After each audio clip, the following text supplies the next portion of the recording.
Om Swastiastu. Selamat pagi pemirsa, selamat bergabung kembali pada Forgriska News Pagi. Selama beberapa menit ke depan akan saya sampaikan informasi aktual, tajam, dan terpercaya seputar COVID-19 dengan saya, Carla Siva.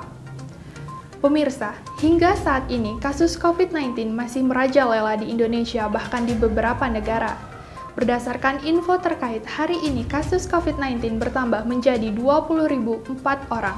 Selanjutnya, pasien sembuh dari COVID-19 bertambah menjadi 26.122 orang, sedangkan pasien meninggal akibat COVID-19 bertambah menjadi 1.348 orang.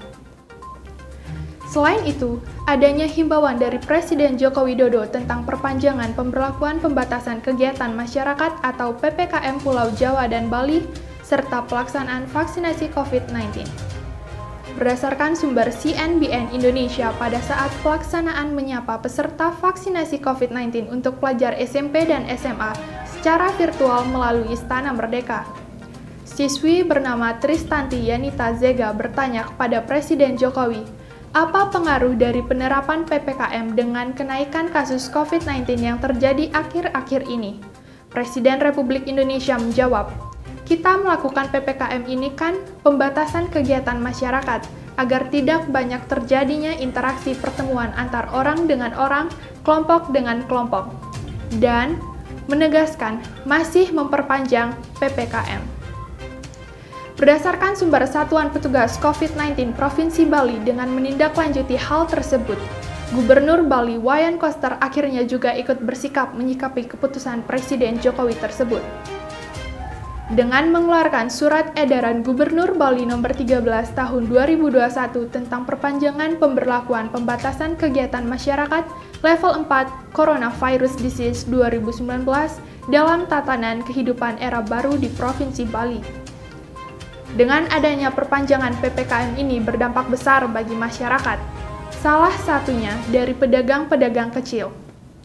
Bersumber dari sindonews.com, Nur Hamid mengatakan, harapan selaku PKL sama saja dengan para pelaku usaha lainnya, yaitu tukang ojek. PPKM-nya tidak usah diperpanjang, dampak negatifnya pada pendapatan harian, khususnya jualan sangat luar biasa merosot. Salah seorang PKL saat ditemui oleh MNC News Portal. Menurutnya, pendapatan mereka sudah berada di angka 20% hingga 30% dibanding hari biasa sebelum adanya diberlakukan PPKM. Ibaratnya, biasanya dapat 10 pembeli, sekarang hanya 3 atau 4 pembeli saja. Berdasarkan sumber multiindo.co.id, gejolak ekonomi akibat COVID-19 menjadi momen yang bersejarah karena berdampak juga pada berbagai sektor. Salah satunya membuat konsumsi rumah tangga atau daya beli rumah tangga yang menjadi penopang utama turun hingga 60% terhadap ekonomi jatuh cukup dalam. Pandemi menimbulkan adanya ketidakpastian yang berkepanjangan, sehingga investasi ikut melemah dan terhentinya usaha. Pemirsa, kabar baik datang dari Menteri Kesehatan Budi Gunadi Sadikin, yang mana mencatat 91% warga Bali telah mendapatkan vaksin COVID-19 dosis pertama, dan vaksin COVID-19 dosis kedua di seluruh Bali sudah mencapai hingga 29,20%.